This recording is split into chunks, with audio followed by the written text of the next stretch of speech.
لوگ بولتے ہیں مجلس کے لوگ تقریر کرتے ہیں، ارے تقریر کرنا بھی بچوں کا کھیل نہیں ہے، تقریر کرنا بھی ایک فن ہے، ایک نعمت ہے اللہ کی طرف سے۔ ہاں جھوٹ بولنا وہ تمہاری فطرتوں میں ہے، تم جھوٹی بولو گے، تم نفرت کو عام کرو گے، ارے تم اپنا ضمیر کسی کے پاس گروی رکھے ہو۔ یہ مجلس جو اتنے بڑے بڑے بلڈنگ آج آپ دیکھ رہے ہیں، میں ان طلباء اور طالبات کو بتا رہا ہوں، دیکھو یہ جو بلڈنگیں ہیں تم اس کے مالک ہو، وہ اسی ہاسپٹل اسرا ہاسپٹل کی بلڈنگ تم اس کے مالک ہو، یہ میرا نہیں ہے، یہ آپ کا ہے، یہ قوم کی امانت ہے۔ میں مر جاؤں گا، ہم تمام مر جائیں گے، مگر یہ تمہاری ذمہ داری ہے کہ تم اداروں کو زندہ رکھنا، تم دارالسلام کو صبح قیامت تک آباد رہنا۔ ارے میں اس دنیا میں آیا ہوں تو میں ضرور جاؤں گا اس دنیا سے، میں اس زمین میں جاؤں گا، اور انشاءاللہ تعالی اللہ دوبارہ ہم کو اٹھائے گا۔ جب قیامت کا اعلان ہوگا تو ہم تمام اپنی قبروں سے اٹھیں گے، اور ہر کوئی اپنے اپنے اعمال کا جواب دے گا۔ اگر کوئی رائے برابر نیکی کرے گا تو اللہ اس کا صلہ دے گا، اگر کوئی رائے برابر گناہ کرے گا تو اس کا جواب دینا پڑے گا۔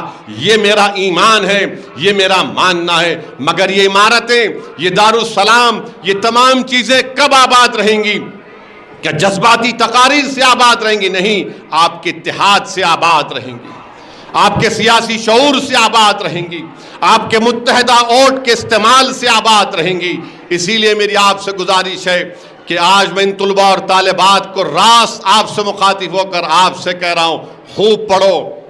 خاص طور سے میری ان بیٹیوں سے کہہ رہا ہوں کہ تم اگر پڑھو گے تو تمہارے ایک کے پڑھنے سے نہ صرف آپ کے گھر میں ایک چراغ روشن ہوگا علم کا، بلکہ اگر کوئی ہماری بیٹی تعلیم یافتہ ہو جائے گی تو کل وہ کسی کی بیوی بنے گی انشاءاللہ تعالیٰ، ایک نیک آدمی کی، کل وہ کی ماں بنے گی انشاءاللہ تعالیٰ، اور جب وہ ماں تم بنو گے تو تم اپنی اولاد کو علم کے زیور سے آراستہ کرو گے، تم ان کو علم کی اہمیت کو سمجھاؤ گے۔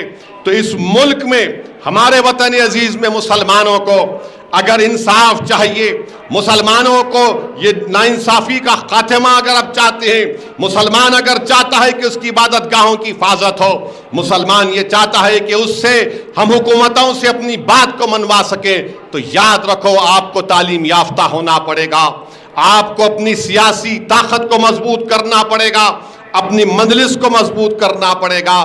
تو یہ تمام چیزیں آپ اپنے ذہن میں رکھیے۔